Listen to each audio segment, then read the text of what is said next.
Paul Anka on Sean and On Wednesday night at 7:30. This is NBC Nightly News. With John Chancellor in New York, David Brinkley in Washington, and tonight's segment 3, Brian Ross's report on the migrant worker. Good evening. George Moscone, the mayor of San Francisco, was shot dead in his office in City Hall this morning. So was Harvey Milk, a city supervisor. Both shot, both murdered. Apparently, there was no connection here with the Jim Jones cult, which is based in San Francisco. The police arrested Dan White, a one-time city supervisor who had resigned and wanted Moscone to reappoint him, but he had not agreed to do so. Here's Rick Davis in San Francisco. This single bouquet of flowers was on the steps of City Hall.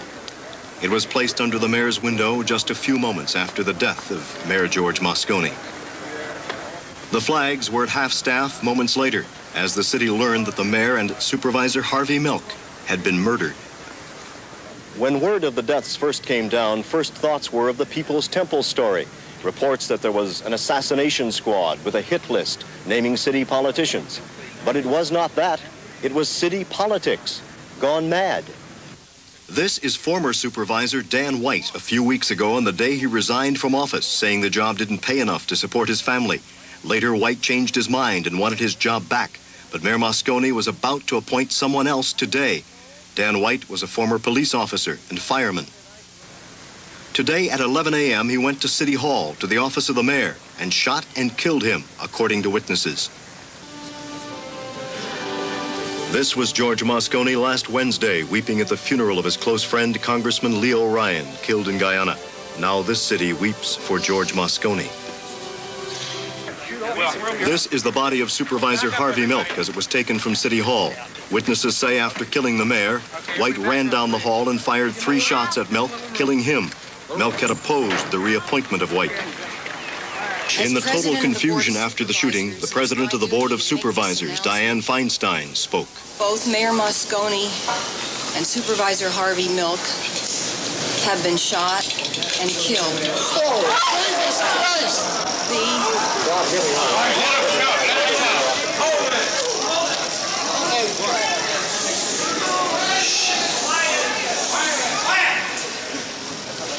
The suspect is Supervisor Dan White.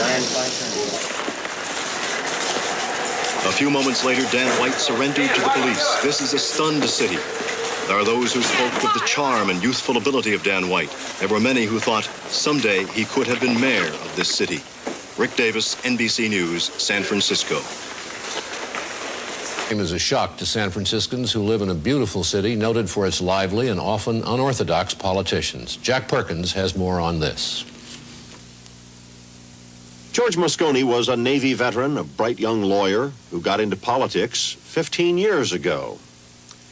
First, as one of the youngest members ever of the San Francisco Board of Supervisors, then a state senator, an extremely active and productive state senator. From this base, 2 years ago, he ran for and was elected mayor of San Francisco. It was a narrow victory, only 2%, but a victory nonetheless, and Democratic Party bosses were ecstatic.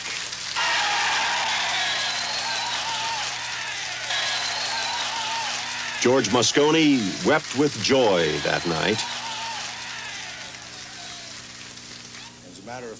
As mayor, he felt his strength was the politician's ability to balance divergent elements, to settle a thorny strike of municipal workers, to keep the town's baseball team, the Giants, from leaving San Francisco. As mayor, he made one ill-fated appointment.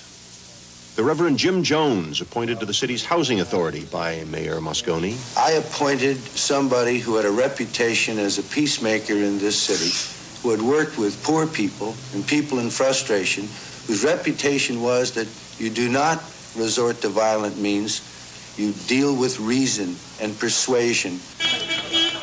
This was the other victim today, the man in the suit, Harvey Milk, the most unorthodox politician, a homosexual, elected not in spite of it, but because of it, in a district that is largely homosexual.